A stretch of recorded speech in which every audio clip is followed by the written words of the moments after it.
All right, welcome to week 8, everybody. We're going to be talking about the distance in the coordinate plane.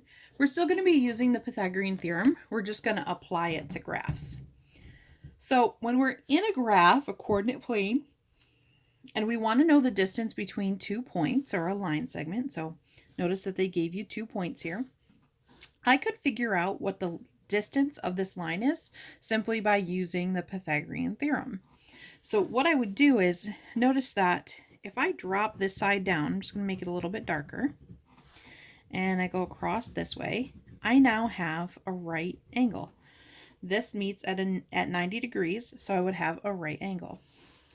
So I could figure out the length of this side simply by looking at how many units it is.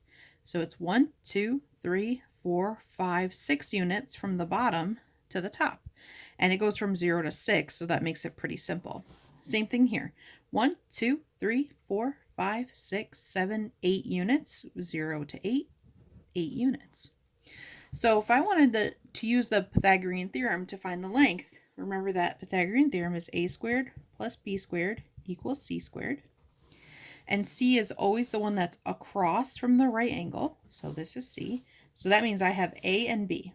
So 6 squared plus 8 squared equals c squared. And I could just take that and put that into the calculator. 6 squared plus 8 squared is 100. So you'd have 100 equals c squared. Not c, remember we're looking for c, but c squared. Now how do you get rid of a square? You take the square root. So what is the square root of 100? Oh, putting that in the wrong thing here. Square root of 100 is 10.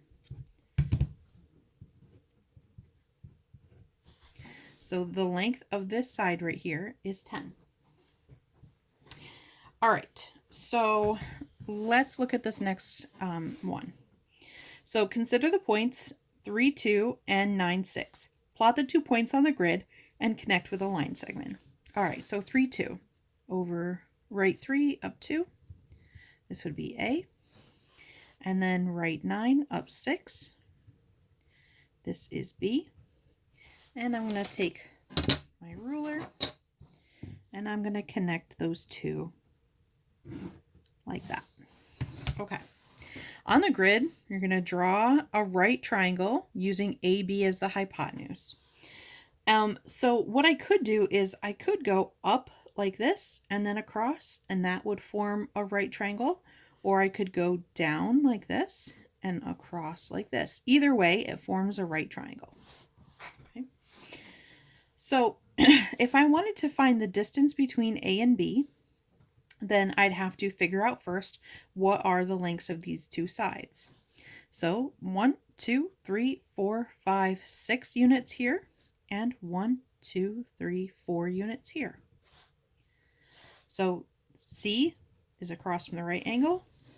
If I wanted to figure this out, I would do 6 squared plus 4 squared equals c squared. 6 squared plus 4 squared is 52 equals c squared. But I'm not trying to find c squared, I'm trying to find c. So let's take the square root of both sides.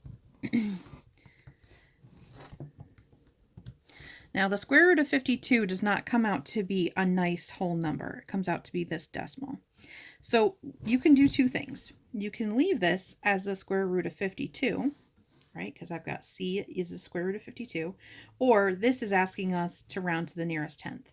So if you do take this number, the nearest tenth, well, here's the tenth spot, and that 1 does not change the 2. So 7.2.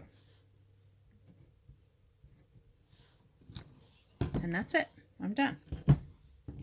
But sometimes they'll give you these and you won't have a coordinate graph to use. It's really easy when you do because you can just apply the Pythagorean theorem. So this next question is the same one that we just did. But in this case, they're trying to make a point with this. So you find the diagram of the right triangle we drew in the last one is shown here, but just without the grid. Could you find the horizontal and vertical leg lengths using the coordinates? So basically that means, could you find what these two are just given this and this? So here's the deal. This 6 comes from the fact that our x values went from 3 to 9. So you can do 9 minus 3 and get 6. That's the distance that was between them on the x-axis, the one that goes this way. On the y-axis, the one that goes this way, you'd have to find the distance between 2 and 6. Well, 6 minus 2 is 4. So this one you find using the y values. Okay. So if we have the points, this point E and this point F, could we figure out the distance between the two of them? Well, horizontally, remember that that's this way. That's referring to these x values. So if I look at this x value right here and this x value right here, if you take the difference of them, you'd get 5 units, because 9 minus 4 is 5. The vertical leg, that would be the y value. So this is x values again. This is y values. I would have 15 and 3, so the difference between them is 12. So we could do a little diagram of this triangle that we're talking about. It says the horizontal leg is 5, so we've got this kind of short side, 5. And we've got a vertical leg of 12, so we're going to go up 12. And now this would be my right, and I'm going to make this one here. Okay, so we just did a little sketch of this case. Now notice that this right here isn't asking us to find the missing edge, but we could using the Pythagorean theorem. Okay. So if we need to, you could subtract in the other direction. You could do 4 minus 9 and 3 minus 15, but what you'd have to do is you'd have to take the absolute value if you're going to do it in both directions instead of using the point that's furthermost on the right and going to the left. So I'm going to show you that here. So if I want to find the horizontal, or I'm going to make a little diagram for these just because it's sometimes a little bit easier. If I want to find the horizontal, that's my x values.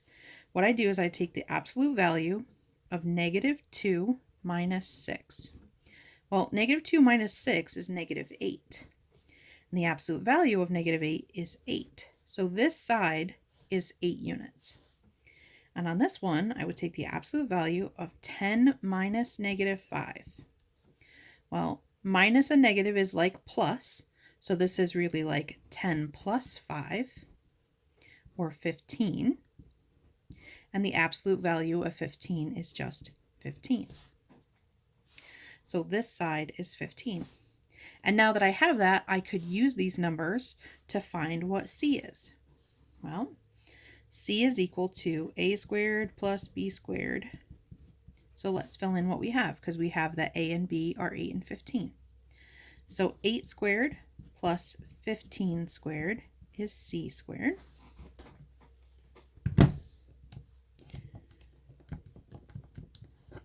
So you'd get 289 is equal to c squared. And I take that 289 and take the square root of that, 17, to get c. So this missing side would be 17. Do the same thing here. Do a little sketch to make it easier. So if I wanted to find the x, or the horizontal, I'd have to use the x values. So this time, in this one I did this minus this one. You can do this either direction. I'm going to show you that here. I'm going to flip-flop and go this direction. If I did negative 5 minus 7, well, negative 5 minus 7 is negative 12. So you'd have 12 as an answer. And you'd have 11 minus 2, which is just 9. And the absolute value of 9 is 9. Now, I want to point out that if you were to do 2 minus 11, you'd get negative 9 inside the absolute value, which would be the same thing. And if you were to do 7 minus negative 5, you'd get 7 plus 5, and the absolute value of that is still 12. So either way that you do these, as long as you're paying attention to your signs on what's going inside of your absolute values, you should be okay.